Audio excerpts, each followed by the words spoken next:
नमस्कार साथियों, स्वागत है आप सभी का गोल्डी ऑनलाइन क्लासेज में। मेरा नाम मिथिलेश कुमार है और आज हम लोग भी 1857 के क्रांति के बारे में पढ़ेंगे और उसका कारण पढ़ेंगे, क्यों हुआ था, कैसे हुआ था और कहाँ हुआ था। ठीक है, तो ये क्लास बीपीएससी टीआरई 4 के रिगार्डिंग बनाई जा रही है, लेकिन आप अगर किसी भी कंपटीशन की तैयारी करते हैं और उसमें आपको 1857 क्रांति से प्रश्न पूछ रहा है तो आप इस वीडियो को देख सकते हैं, आपके लिए ये फायदेमंद होगा। चलिए हम लोग शुरू करते हैं। और इसका नोट्स लेना चाहते हैं, ये तो एमसीक्यूज है, चाहते हैं तो टेलीग्राम चैनल को ज्वाइन कर लीजिएगा, जिसका लिंक डिस्क्रिप्शन में दिया गया है। और रोज आपको शाम को 4 बजे से या 3:45 से लाइव आया जाता है और मॉडर्न हिस्ट्री एमसीक्यू चल रहा है, तो उसको ज्वाइन कीजिए। दिन भर पढ़ाई कीजिए, मतलब हम होमवर्क दे देते हैं, उसको पढ़िए और शाम को जब लाइव आते हैं तो उसी टॉपिक से संबंधित प्रश्न होता है और उसको देख लीजिए। तो आज शाम को 1857 का एमसीक्यू होगा, शाम को 4 बजे से, तो आप लोग जरूर ज्वाइन कीजिएगा। ठीक है, चलिए ये शुरू करते हैं। 1857 के विद्रोह का तत्कालीन कारण क्या था? ठीक है ना, ये चैप्टर 6 क्लास 12 ओल्ड एनसीईआरटी का है। ए में गाय और सुअर की चर्बी लगे कारतूसों का प्रयोग। बी में भारतीय सैनिकों को तिलक लगाने से मना करना। सी में भारतीयों को समुद्र पार दूसरे देशों में भेजना। या डी में भारतीय सैनिकों की कंपनी की सेना से छटनी करना। तो इसका हो जाएगा आंसर आपको ऑप्शन ए होगा, गाय और सुअर की चर्बी लगे कारतूसों का प्रयोग करना। देखिए लिखा हुआ 1857 के विद्रोह का तत्कालीन कारण ये सत्य है। वर्ष 1856 में ब्रिटिश सेना द्वारा पुरानी ब्राउन बैस के स्थान पर नई एनफील्ड राइफल को लाया गया था। इसमें कारतूस को भरने के लिए कारतूस पर लगे कवर को दांत से काटना पड़ता था। इन कारतूसों में गाय और सुअर की चर्बी का प्रयोग किए जाने की खबर फैल गई, जिसका परिणाम यह हुआ कि भारतीय सिपाहियों, जिनमें से हिंदू और मुस्लिम, ने विद्रोह कर दिया। 29 मार्च 1857 को मंगल पांडे नाम के एक सैनिक ने बैरकपुर में गाय की चर्बी मिले कारतूसों को मुंह से काटने से स्पष्ट मना कर दिया था, और यही आपको चर्बी वाला मैटर आपको तत्कालीन कारण था। दूसरा प्रश्न कह रहा है कि डलहौजी के कुछ उपायों ने भारत में गंभीर असंतोष उत्पन्न किया, जो 1857 के विद्रोह के लिए उत्तरदायी था। निम्न में से कौन सा एक उपाय इनमें से नहीं? ए में हड़प नीति का सिद्धांत। बी में धर्म और जाति संबंधी नुकसान का डर। सी में कई शासकों के खिताब और पेंशन का उन्मूलन। या डी में शैक्षिक सुधार। तो इसका आंसर आप लोग जरूर कमेंट कीजिएगा, कमेंट बॉक्स में डालिएगा। तो इसका आंसर हो जाएगा ऑप्शन डी में शैक्षिक सुधार नहीं था। बाकी सब काम किया जिसके कारण विद्रोह हो गया और माहौल असंतोषजनक हो गया। चलिए तीसरा क्वेश्चन है, डैश को बंगाल की सेना की नर्सरी कहा जाता था? अवध, आगरा, बॉम्बे या पंजाब? ये देखिए 12th का बुक है एनसीईआरटी, उसमें आपको मिल जाएगा। अवध को कहा जाता था, ठीक है ना। इसका आंसर क्या होगा? अवध। अवध को बंगाल आर्मी की पौधशाला अर्थात बंगाल की सेना की नर्सरी कहा जाता था, क्योंकि बंगाल आर्मी के सिपाहियों में से बहुत सारे अवध और पूर्वी उत्तर प्रदेश के गांवों से भर्ती होकर आए थे। इनमें से अधिकांश ब्राह्मण जाति के थे। चौथा प्रश्न है, 1857 के विद्रोह के लिए निम्न में से कौन सा सैन्य कारण जिम्मेदार था? बताइए। ए में भारतीय और ब्रिटिश सैनिकों के मध्य वेतन और पेंशन संबंधी मुद्दे। बी में हड़प नीति का सिद्धांत। सी में जॉन लॉरेंस की गैर हस्तक्षेप नीति। या डी में इनाम आयोग की स्थापना। इसका आंसर हो जाएगा ऑप्शन ए, भारतीय और ब्रिटिश सैनिकों के मध्य वेतन और पेंशन संबंधी मुद्दे। ठीक है ना, सैन्य कारण जिम्मेदार पूछ रहा है, ठीक है ना, तो यही था। चलिए एक और इसका व्याख्या देख लेते हैं। व्याख्या कर 1857 के विद्रोह के संबंध भारतीय और ब्रिटिश सैनिकों के बीच होने वाले भेदभाव, जिसमें वेतन और पेंशन संबंधी मुद्दे शामिल थे, विद्रोह का एक प्रमुख कारण था। ब्रिटिश फौज में भारतीय सिपाहियों के लिए पदोन्नति यानी कि प्रमोशन सहित प्रमोशन नहीं दिया जाता था भारतीयों को। वेतन और पेंशन संबंधी समस्याएं भी प्रबल थी, ना पेंशन दिया जाता था, उनको प्रमोशन भी नहीं दिया जाता था, क्योंकि सेना के सभी उच्च पद यूरोपीय सैनिकों के लिए सुरक्षित किए गए थे। जो सीधा सा बात है, भेदभाव है। और लड़ाई होता था फ्रंट पे इन्हीं को रखा जाता था। मान लीजिए बॉर्डर है और इधर से विरोधी दल आपका सामने, मतलब विरोधी सैनिक है, और इधर से ब्रिटिश सैनिक थी, तो सामने वाली पंक्ति में भारतीय सैनिक को खड़ा किया जाता था, उसके बाद में आपको यूरोपीय सैनिक को खड़ा किया जाता था, क्योंकि गोली इधर से चलेगा तो पहले ये ना मराएगा, उसके बाद यूरोपीय। तो ये सब आपको भेदभाव की नीति ज्यादा ये सब लागू किया था। पांचवा प्रश्न कह रहा है, 1857 के विद्रोह के कारणों के बारे में निम्न कथनों पर विचार करें। ए में निसंतान राजाओं की बच्चा गोद लेने की प्रक्रिया की समाप्ति। बी में दो में भारतीय प्रजा को नीचा दिखाने की ब्रिटिश नीति, यानी कि ब्रिटिश वैसे नियम बनाती थी ब्रिटिश सरकार, जो भारतीय जनता थी उनको नीचा दिखाया जाता था। दूसरा कौन है, अंग्रेजी और भारतीय सैनिकों के बीच भेदभाव। चौथा कौन, तीसरा था चौथा, सामाजिक सुधार और ईसाई धर्म में परिवर्तन। तो उपयुक्त में से कौन सा कथन सत्य है? एक, केवल दो, तीन और चार, या ये सभी? तो इसका आंसर हो जाएगा ये सभी कथन आपको सत्य है। देखिए 1857 के विद्रोह के कारणों के विषय में दिए गए सभी कथन सत्य। 1857 में हुए विद्रोह के लिए अन्य कारण उत्तरदायी रहे हैं, जिनमें से मुख्य था अंग्रेजों द्वारा दत्तक पुत्र यानी कि गोद लेने वाला काम, राजा द्वारा गोद लेने की प्रथा को समाप्त करना, जो आपके कौन थे, नाना साहेब भी थे, ठीक है ना, जिससे संबंधित भारतीय राजाओं को अंग्रेजों के नीतियों के विरोध कर दिया गया। बाजीराव द्वितीय जो थे उनके दत्तक पुत्र थे। ब्रिटिशों द्वारा भारतीयों को अपने नए नियमों या अन्य कारणों से नीचा दिखाना भी एक प्रमुख कारण था, जिसमें भारतीय सैनिकों के विरोध हुए और उनकी नीति से क्षुब्ध हुए थे। उसके बाद कह रहा है भारतीय सैनिकों और अंग्रेज सैनिकों के बीच होने वाले भेदभाव के ने क्रांति का मार्ग प्रशस्त किया और साथ ही तत्कालीन समाज में व्याप्त अनेक प्रकार की रीतियों को अंग्रेजों ने समाप्त कर दिया था। देखिए ये एक दिन का नहीं था, ये 100 साल से लगभग शुरू से 1757 के बाद से लेकर 1857 के बीच में बहुत सारा नीति अंग्रेज लाया जो भारतीय प्रजा को क्या असंतुष्ट किया, चाहे वो धर्म का मामला हो, संस्कृति का मामला हो, या आपको जातिगत जो भी मामला है, ये हस्तक्षेप किया था। सब जनजाति सब भी परेशान था, जनजाति आंदोलन में किया है, लेकिन समाज में जो वर्ग रहता था उसको प्रभावित बहुत ज्यादा किया था, जिसके कारण लास्ट में जो आया डलहौजी, वो क्या किया, उसमें घी डाल दिया, नहीं होता हवन में घी डालना, वो ध के जो बाकी बचल कुचल जितना नियम था ध के थोप दिया कस के, लोग अगुता गया अचानक। एगो नहीं होता है ज्वालामुखी जहाँ होता है वहां पे थोड़ा सा फटेगा ना हल्का सा, तो बड़ा सा आपको रूप ले लेगा। ज्वालामुखी का जो क्रेटर होता है उसमें देखिएगा, तो हल्का सा चिंगारी आपको क्या, कुंवर सिंह मंगल पांडे थे उन्होंने शुरू कर दिया, बस उसके बाद लहर दौड़ गया पूरा, यही कारण था। एक दिन में थोड़ी 1857 का क्रांति हुआ था, ये बहुत पुराने समय से लोग खुन्नस और खीस लेके जी रहा था, करे तो करे क्या, ठीक है ना।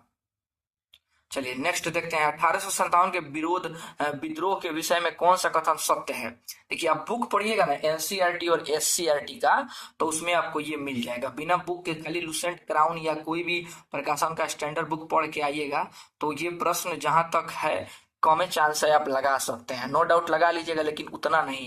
लेकिन आप एससीईआरटी एनसीईआरटी को डिटेल में डीपली रीडिंग करते हैं 3 या 4 बार बुक को, तो आप 100% इस प्रश्न को लगा लीजिएगा। एक और यह राजाओं, नवाबों और तालुकेदारों द्वारा सावधानी पूर्वक संगठित और नियोजित विद्रोह था। बी में कर अफवाहों और भविष्यवाणियों ने इस विस्तृत होने में कोई भूमिका नहीं निभाई। सी कर 1857 में विद्रोही उद्घोषणाओं ने आबादी के सभी वर्गों को उनकी जाति एवं पंथ के बावजूद बार बार अपील की। डी कर अंग्रेजी विद्रोहियों को शीघ्रता पूर्वक एवं आसानी से नियंत्रित करने में सफल रहे। तो इनमें से कौन सा कथन सत्य है? तो ऑप्शन ए है, यह राजाओं, नवाबों और तालुकदारों द्वारा सावधानी पूर्वक संगठित और नियोजित विद्रोह था। बाकी तीनों कथन गलत है, ठीक है ना। चलिए व्याख्या देखिए दिया हुआ है, व्याख्या आप पढ़ लीजिएगा। चलिए हम ही पढ़ देते हैं। 1857 का विद्रोह राजाओं, नवाबों, तालुकेदारों द्वारा सावधानी पूर्वक संगठित और नियोजित विद्रोह था, क्योंकि ब्रिटिशों की दोषपूर्ण नीतियों ने सबसे अधिक प्रभाव इन्हीं पर डाला था। अवध के अधिग्रहण के पश्चात संबंधित परिवारों पर बहुत बुरा प्रभाव पड़ा। अंग्रेजों द्वारा तालुकेदारों तथा जमींदारों की जमीनें जब्त कर लेने से वे संपत्ति विहीन बन गए और उनकी खोई हुई जमीन तथा प्रतिष्ठा की प्राप्ति ने 1857 की क्रांति का मार्ग शुरू कर दिया। यानी कि एक लेखा से देखा जाए सब अपना अपना फायदा के लिए लड़ा, लेकिन एक बार लड़ा तो जरूर एकजुट होकर। रानी लक्ष्मीबाई को अपना राज्य चाहिए था, कुंवर सिंह को जमींदारी चाहिए था, नाना साहब को अपना पेंशन चाहिए था, बहादुर शाह जफर को अपना बादशाहियत चाहिए था, यही सब था ना मेन। लेकिन सब नहीं खड़ा हुआ, यानी कि सब कोई अपना अपना फायदे के लिए लड़ा, लेकिन लड़ा जरूर अंग्रेजों के खिलाफ। शुरुआत तो किया ना आंदोलन का, जिससे सरकार हिल किया, अच्छा शुरुआत था, ठीक है ना। चलिए नेक्स्ट क्वेश्चन देखते हैं। 1857 के स्वतंत्रता संग्राम से संबंधित पहली घटना थी। ए में नाना साहब के नेतृत्व में कानपुर का विद्रोह, बी में बेगम हजरत महल के द्वारा अवध का नेतृत्व, सी में सिपाहियों का दिल्ली के लाल किले तक मार्च करना, मार्च माने जाना, डी में झांसी की रानी का विद्रोह। तो इसका हो जाएगा ऑप्शन सी आंसर होगा, सिपाहियों का दिल्ली के लाल किला तक जाना, ठीक है ना। चलिए नेक्स्ट इसका व्याख्या हम आपको दिखा देते हैं। और 1857 के स्वतंत्रता संग्राम से संबंधित पहली घटना सिपाहियों का दिल्ली के लाल किले तक मार्च निकालना था। सिपाहियों की टोली मेरठ से पैदल चलकर 10 मई 1857 को दिल्ली पहुंचकर मुगल बादशाह से मिलना चाहती थी, लेकिन जैसे ही अन्य टुकड़ियों को इस बात का पता चला तो अन्य टुकड़िया ने भी बगावत कर दिया। टुकड़ी माने कंपनी, टुकड़ी कहिए, कंपनी कहिए या रेजिमेंट कहिए।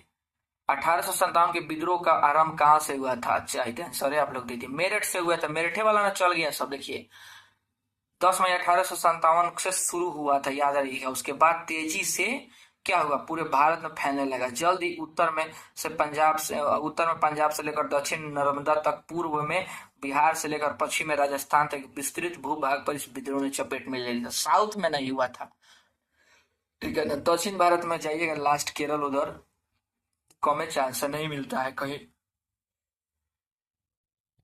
नेक्स्ट क्वेश्चन है, निम्न कथनों पर विचार कीजिए। मंगल पांडे ने बलिया में विद्रोह किया था, उन्हें 9 मई 1857 को फांसी दिया गया था। निम्नलिखित में से कौन सा कथन गलत है? तो दोनों कथन गलत है।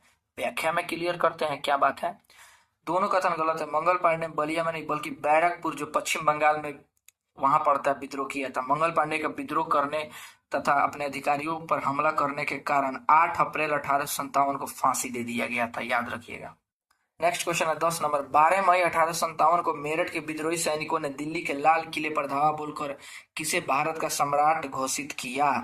तो हो जाएगा शाह आलम द्वितीय, बहादुर शाह जफर, बख्त खान या अकबर द्वितीय। तो इसका हो जाएगा बहादुर शाह जफर को, ठीक है ना। व्याख्या क्लियर करते हैं। व्याख्या में कह रहा है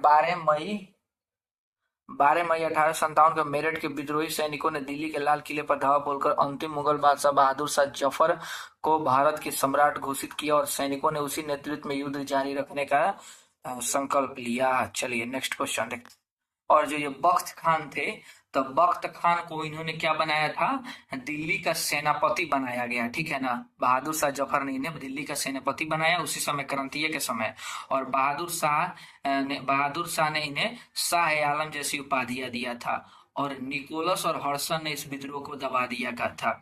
10 मई 1857 को शुरू किया हुआ और ये लोग निकला, 11 मई को दिल्ली पहुंचा और 12 मई को दिल्ली पर अधिकार कर लिया, ठीक है ना। चलिए नेक्स्ट क्वेश्चन देखते हैं। बहादुर शाह जफर के संबंध में कौन सा कथन सत्य है? ए में उन्हें 1857 ईस्वी में बंदी बना लिया गया था। बी में उन पर मुकदमा चलाया गया और उन्हें भूटान निर्वासित कर दिया गया। सी में उनकी मृत्यु 1865 ईस्वी में हुई। डी में उनके बड़े बेटों को उनका उत्तराधिकारी घोषित किया गया। बताइए इनमें से कौन सा कथन सत्य है? तो इसका ए होगा, उन्हें 1857 ईस्वी में बंदी बना लिया गया था, ठीक है। और इनकी पत्नी जो थी ना बहादुर शाह जफर की, शायद जीनत महल उनका नाम था। हुमायूं के मकबरा के लगभग इनको पकड़ लिया गया, ठीक है ना, बहादुर शाह जफर को। और वहीं इनकी जो पत्नी थी उन्होंने ही सारा भेद खोल दिया कि कब क्या क्या होने वाला है, ठीक है। तो खान सारे सैयद थोड़ी बोलते हैं कि भेद सबको नहीं बताना चाहिए, तो यही चीज है। और इनके बेटों को कत्ल कर दिया गया था वहीं पे, हुमायूं के थी मकबरा के पास ही। चलिए नेक्स्ट व्याख्या देखते हैं। बहादुर शाह जफर को 1857 सितंबर 1857 में अंग्रेजों द्वारा दिल्ली पर अधिकार कर लिया गया। इस विद्रोह को 1 साल के अंदर ही दबा दिया गया। 1862 ईस्वी में बहादुर शाह की मृत्यु अंग्रेजों द्वारा उस पर अभियोग यानी चलाकर बर्मा यानी रंगून में निर्वासित करने के दौरान हो गया था। नेक्स्ट क्वेश्चन देखते हैं। नेक्स्ट क्वेश्चन है 12 नंबर। दिल्ली के प्रतीक के रूप में नेता बहादुर शाह जफर थे, किंतु वास्तविक नियंत्रण एक सैनिक समिति के हाथ में थी। इस समिति का प्रमुख कौन था? तो ऑप्शन ए में सिकंदर हयात खान, बी में जफर खान, सी में जनरल बख्त खान या डी में मौलवी अहमद उल्ला।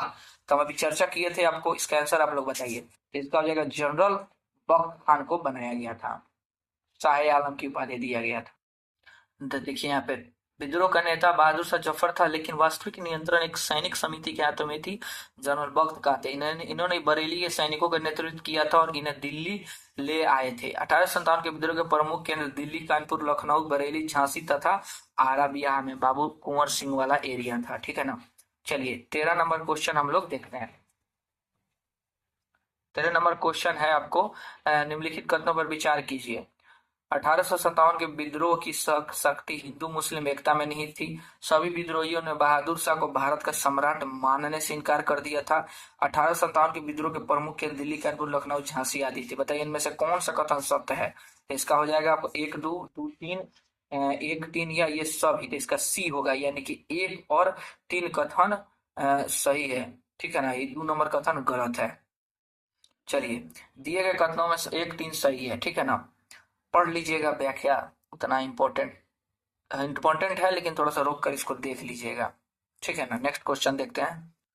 14 नंबर कह रहा है 1857 के विद्रोह के नेताओं के बारे में निम्न कथनों पर विचार कीजिए। ए में तात्या टोपे नाना साहब का विश्वसनीय लेखक था। बी में बरेली में खान बहादुर खान ने अंग्रेजों के विरोध विद्रोह का नेतृत्व किया था। उपयुक्त में से कौन सा कथन सत्य है? ए में केवल एक, बी में दो, सी में एक और दो, या डी में न तो एक और न ही दो। तो इसका हो जाएगा आपको एक और दो दोनों कथन सत्य है। ठीक है, 1857 के विद्रोह के नेताओं के विषय में दिए गए दोनों कथन सत्य है। तात्या टोपे नाना साहब का एक विश्वसनीय लेखक सेवक था, जिसने अपनी सैन्य टुकड़ी के साथ नाना साहब की ओर से विद्रोह में मुख्य भूमिका निभाई थी। नाना साहब कानपुर में विद्रोह के नेता थे, तो वहीं बरेली में 1857 के विद्रोह का नेता खान बहादुर खान ने किया था। चलिए, 15 नंबर क्वेश्चन है। शाह आलम उन नेताओं में से एक थे जिन्होंने 1857 के विद्रोह में महत्वपूर्ण भूमिका निभाई थी। निम्न में से कौन सा कथन उनके संदर्भ में असत्य है? शाह आलम ने 84 देश के जमींदारों और काश्तकारों को लामबंद किया। उसने एक अंग्रेज अधिकारी के आवास पर अधिकार करके उसे न्याय के हॉल में बदल दिया। 3 में कह रहा है जुलाई 1860 में के युद्ध में वो मारा गया। बताइए इनमें से कौन सा कथन सही है या असत्य है? तो केवल 3 वाला असत्य, बाकी दोनों कथन सत्य है। तो देख लीजिए, इनकी मृत्यु 1857 के युद्ध के दौरान हुई थी, न कि 1860 में। उत्तर प्रदेश के बड़ौत परगना के एक बड़े गांव के जाट कुटुंब परिवार से संबंधित थे। ठीक है ना। चलिए, 16 नंबर प्रश्न देखते हैं। 16 कह रहा है कि 1857 के विद्रोह के दौरान अंग्रेजों ने सर्वप्रथम कानपुर पर अधिकार कर लिया। बी कह रहे अंग्रेजों ने 20 सितंबर 1857 को दिल्ली पर अधिकार कर सम्राट बहादुर शाह को बंदी बना लिया। सी कह रहा है दिल्ली के पतन के बाद विद्रोह का केंद्र बिंदु नष्ट हो गया। डी कह रहा है 1859 ईस्वी के अंत तक भारत पर ब्रिटिश सत्ता पूरी तरह पुनर्स्थापित हो चुकी थी। बताइए इनमें से कौन सा कथन सत्य है? ए वाला है। ठीक है ना, कानपुर पर अधिकार थोड़ी कर लिया। आगे देखिए, व्याख्या देखते हैं। दिल्ली पर सर्वप्रथम अधिकार किया था, न कि कानपुर पर। ठीक है ना। और 30 सितंबर 1857 को उनको रंगून भेज दिया गया था बंदी बनाकर। चलिए, नेक्स्ट 17 देखते हैं। इसको आप लोग मिला के बताइए इनमें से कौन सा कूट है। तो बख्त खान, बताइए। बख्त खान दिल्ली। उसके बाद है मौलवी अहमदुल्ला अवध, ये पूछा हुआ है। अवध टीयर 2 में पूछा हुआ था। अवध से कौन थे? मोहम्मद मौलवी अहमदुल्ला आला। उसके बाद आरा नाना साहब कानपुर। ठीक है ना। चलिए एक और कुछ सही करते हैं इसको।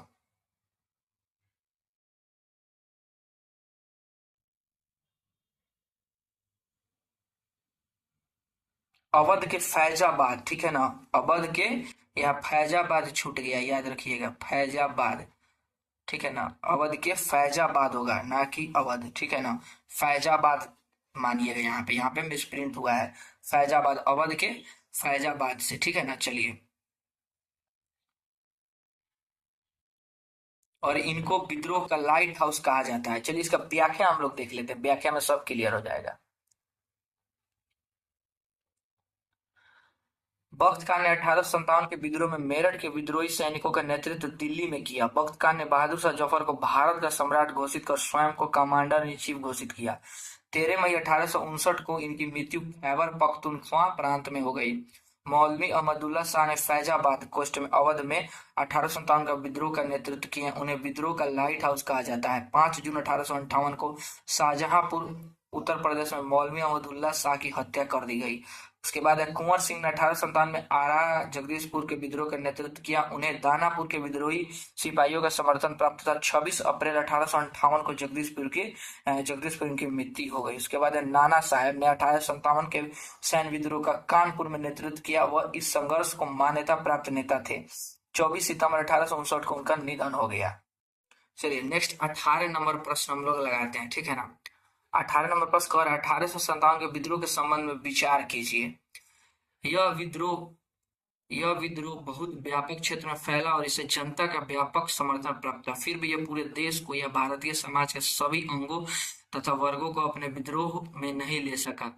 दो करा ग्वालियर के सिंधिया, इंदौर के होलकर और हैदराबाद के निजाम आदि शासकों ने विद्रोह को व्यापक रूप से अपना समर्थन प्रदान किया था। बताइए उपयुक्त में से कौन सा यह कथन सत्य है? केवल एक, केवल दो, एक और दो, न तो एक, न और दो। देखिए ये सब प्रश्न आपको बुक पढ़ने से लगाया जाएगा और हम ये सीरीज इसीलिए लाए हैं कि आप लोग बुक पढ़िए। तो इसका हो जाएगा केवल एक कथन आपको सत्य है। व्याख्या को आप लोग वीडियो रोककर देख लीजिएगा। नेक्स्ट क्वेश्चन हम लोग देखते हैं। चलिए प्रश्न है आपको, 1857 के विद्रोह के बाद अंग्रेजों द्वारा क्रूर दमन के दौरान निम्न नेताओं में से कौन नेपाल भागने में सफल रहे थे? तात्या टोपे, बेगम हजरत महल, कुंवर सिंह या नाना साहब? तो ऑप्शन ए में 1 और 3, बी में 2 और 4, सी में 3 और 4 या डी में इनमें से सभी? तो इसका आंसर हो जाएगा आपको ऑप्शन बी 2 और 4, बेगम हजरत महल और नाना साहब, ये दोनों भागने नेपाल जाने में ये लोग सफल रहे। 1857 के विद्रोह के बाद अंग्रेजों द्वारा क्रूर दमन के दौरान बेगम हजरत महल और नाना साहब नेपाल की ओर कूच करने में सफल रहे थे। 1859 ईस्वी के आरंभ में नाना साहब कानपुर में हुई अपनी हार को स्वीकार न करते हुए नेपाल की ओर चले गए, जहां उनका कोई पता न चला तथा और अन्य नेताओं की मृत्यु के पश्चात मजबूर होकर बेगम हजरत महल भी नेपाल में जा छिपी थी। ठीक है ना। चलिए नेक्स्ट क्वेश्चन देखते हैं। 20 नंबर प्रश्न है, 1857 के विद्रोह के संबंध में कौन सा कथन सत्य है? सभी नेताओं ने एक दूसरे के साथ सहज ढंग से समन्वय स्थापित किया। बी में रानी लक्ष्मीबाई की मृत्यु 1857 में हुई थी। सी में कह रहा है कि कुंवर सिंह को अपने एक दोस्त ने धोखा देकर अंग्रेजों के हाथे फांसी दिलवा दी। और डी का उपयुक्त में से कोई नहीं। सीधा सा बात है, सब कथन गलत है, यानी कि इनमें से कोई कथन सत्य नहीं है। व्याख्या देखिए। ठीक है ना। व्याख्या कह रहा है कि 1857 के विद्रोह को भारत के विभिन्न क्षेत्रों में स्थानीय नेतृत्व प्रदान किया गया, जहां उनके बीच किसी भी प्रकार का समन्वय नहीं था।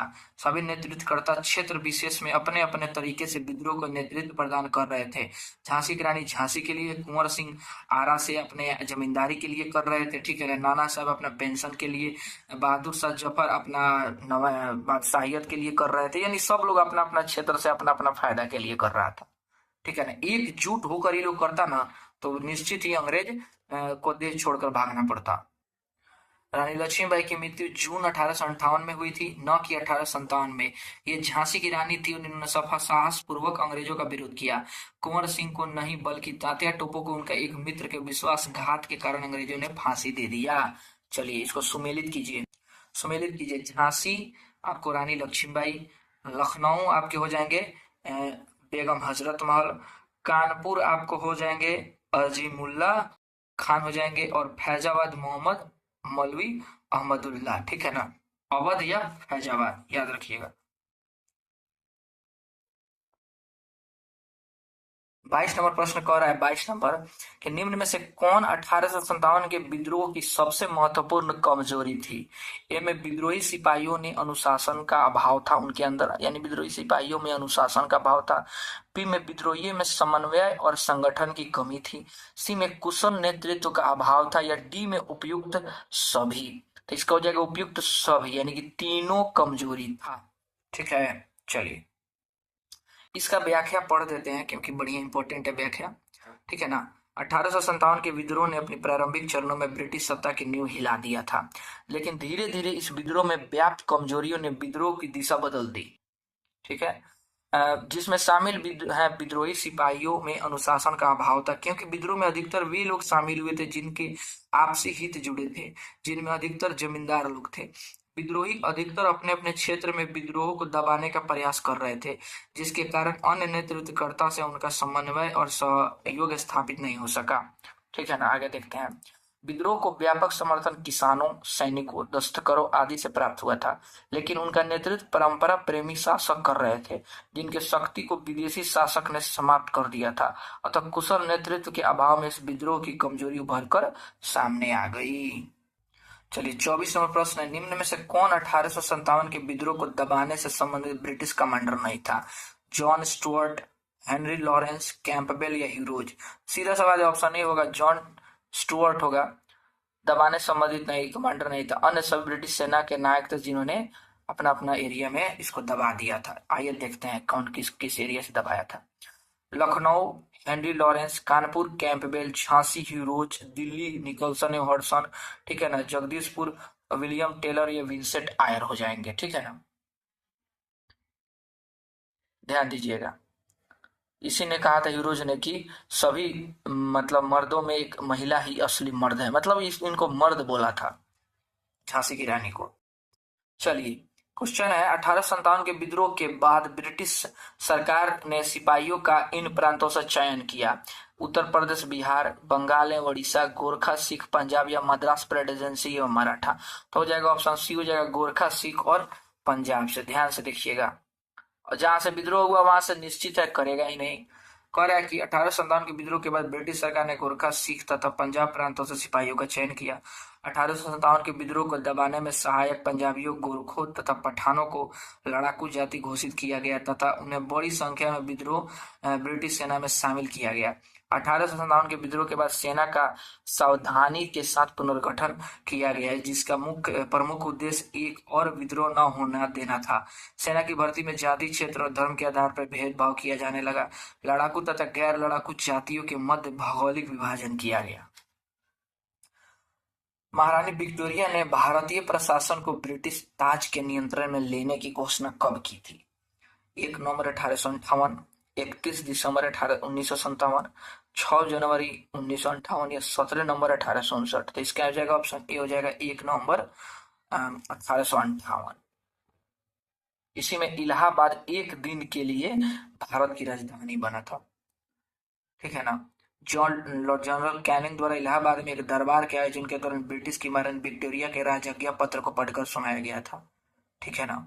इसमें राजाओं के अधिकारों को सुरक्षित रखने की घोषणा कही गई थी। चलिए बताइए, 1857 के विद्रोह के बाद प्रशासन में कौन से परिवर्तन किए गए थे? ए में गवर्नर जनरल को वायसराय की उपाधि दी गई थी। बी में गवर्नर जनरल को परिषद का विस्तार किया गया था। आंसर दिया गया है, देख लीजिए, इसका ऑप्शन सी होगा, ए और बी दोनों।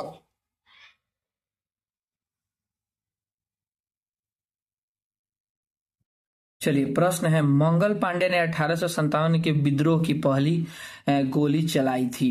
बैरकपुर में, मेरठ में, कानपुर में या झांसी में? तो इसका आंसर हो जाएगा ऑप्शन ए, बैरकपुर में। देखिए, 29 मार्च 1857 को 34वीं रेजिमेंट बैरकपुर के मंगल पांडे ने अपने साथियों का विद्रोह के लिए आह्वान किया। मंगल पांडे ने एडजुटेंट लेफ्टिनेंट बाग की हत्या कर दी, ठीक है ना, याद रखिएगा। और मेजर सार्जेंट ह्यूरेसन को गोली मारी। नाम याद रखिएगा। मंगल पांडे को 8 अप्रैल 1858 को फांसी पर लटका दिया गया और 34वीं रेजिमेंट को भंग कर दिया गया। उपयुक्त नेताओं की वीरगति प्राप्ति की अवधि इस प्रकार है, ध्यान से पढ़िएगा, दिया गया है। झांसी की रानी जून 1858, कुंवर सिंह अप्रैल 1858, तांतिया टोपे अप्रैल 1859। नेक्स्ट क्वेश्चन देखते हैं। 1857 का विद्रोह किसने शुरू किया था? सिपाहियों ने, जमींदारों ने, किसानों ने या बागान कामगारों ने? तो इसका हो जाएगा सिपाहियों ने शुरू किया था, लेकिन बाद में इन सभी ने इसमें शामिल होकर इसको आगे बढ़ाया। चलिए, 1857 के विद्रोह का प्रशासनिक परिणाम शक्ति का अंतरण क्या था? ईस्ट इंडिया कंपनी से ब्रिटिश सम्राट को, बी में कह रहा है ब्रिटिश सम्राट से ईस्ट इंडिया कंपनी को, ईस्ट इंडिया कंपनी से गवर्नर जनरल को, या ब्रिटिश सम्राट से निदेशक मंडल को? तो ईस्ट इंडिया कंपनी से ब्रिटिश सम्राट को हो जाएगा इसका, ठीक है ना, याद रखिएगा। चलिए,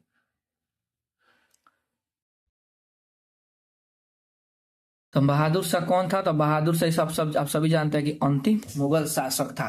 देखिए, आप लोग कमेंट जरूर कीजिएगा कि हम किस टॉपिक पे नेक्स्ट वीडियो अलग से बनाएं, जो भी समस्या आ रहा हो।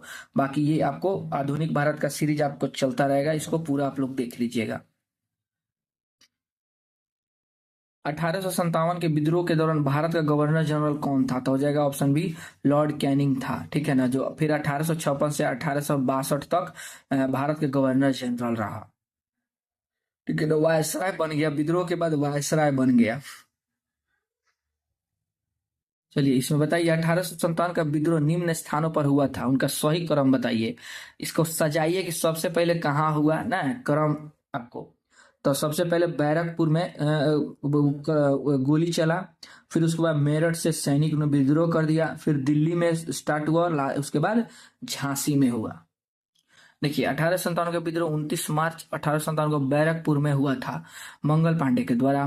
फिर 10 मई 1857 को मेरठ में विद्रोह हुआ और 12 मई 1857 को मेरठ के विद्रोही सैनिकों ने दिल्ली पर अधिकार कर लिया और दिल्ली लोग 11 मई को पहुंचे थे। जून 1857 में झांसी में सैनिकों ने विद्रोह कर लक्ष्मीबाई को शासिका घोषित कर दिया, मई में और यहाँ जून में, ध्यान दीजिएगा। फिर कह रहा है कानपुर के गद्दर का नेतृत्व किसने किया था? तात्या टोपे, रानी लक्ष्मीबाई, बेगम हजरत महल या नाना साहिब? तो इसका हो जाएगा ऑप्शन डी, नाना साहेब ने किया था। विद्रोहियों का छीन कर कानपुर को अंग्रेजों से इन्होंने छीन लिया था। चलिए नेक्स्ट क्वेश्चन देखते हैं। नाना साहब का दूसरा नाम क्या था? रामचंद्र पांडुरंग, धोंधू पंत, तात्या टोपे या कुंवर सिंह? तो इसका हो जाएगा इनका दूसरा नाम व्याख्या में देखते हैं। पेशवा बाजीराव द्वितीय के दत्तक पुत्र थे। नाना साहिबा का दूसरा नाम धोंधू पंत था। उन्होंने कानपुर में 5 जून 1857 ईस्वी में विद्रोह का नेतृत्व किया, जिसमें उनकी सहायता तात्या टोपे ने की थी। डेट याद रखिएगा। नेक्स्ट क्वेश्चन है, भारत में सिविल सर्विस का सूत्रपात निम्नलिखित में से किसने किया था? Governor general Warren Hasting, lord Cornwallis, lord William Bentinck, ये कोई भी विकल्प सही नहीं है। तो इसका हो जाएगा आपको लॉर्ड कॉर्नवालिस ने इसका शुरू किया था। ध्यान से देखिए, भारत में सिविल सेवा या लोक सेवा का सृजन कॉर्नवालिस द्वारा किया गया था। बंगाल का गवर्नर जनरल बनने के बाद कॉर्नवालिस ने प्रशासन को पुनर्गठित किया तथा राजस्व बोर्डों को भंग कर इसके संबंध में नए नियम बनाए तथा कंपनी के अधिकारियों को व्यक्तिगत व्यापार के संबंध में भी नियम बनाए थे। कह रहा है कि ब्रिटिश क्राउन ने ईस्ट इंडिया कंपनी से भारत पर प्रभुसत्ता किस वर्ष प्राप्त की? तो हो जाएगा 1858 में। 1 नवंबर 1858 को रानी की उद्घोषणा जारी करने के लिए शाही दरबार इलाहाबाद में लॉर्ड कैनिंग द्वारा आयोजित किया गया था। इस उद्घोषणा के द्वारा भारत का शासन सीधे ब्रिटिश ताज के अंतर्गत आ गया। चलिए, सरकार का कंपनी से सम्राट को अंतरण लॉर्ड कैनिंग द्वारा 1 नवंबर 18 घोषित किया गया था। कहां से? तो हो जाएगा आपको इलाहाबाद से हो जाएगा। इसके आंसर अभी बताया थोड़ा देर पहले। देखिए यहाँ पे सरकार का कंपनी से सम्राट के अंतरण लॉर्ड कैनिंग द्वारा 1 नवंबर 1858 के इलाहाबाद के मिंटो पार्क में पढ़े गए महारानी विक्टोरिया के घोषणा पत्र के द्वारा शुरू किया गया था। निम्न में से किसने अंग्रेजों के विरुद्ध 1857 के संघर्ष में भाग नहीं लिया? तात्या टोपे, टीपू सुल्तान, रानी लक्ष्मीबाई या नाना साहिब? तो हो जाएगा इसका टीपू सुल्तान। ठीक है ना, जिसका 1799 ईस्वी में आंग्ल मैसूर युद्ध में अंग्रेजों के विरुद्ध लड़ते हुए वीरगति प्राप्त हुआ।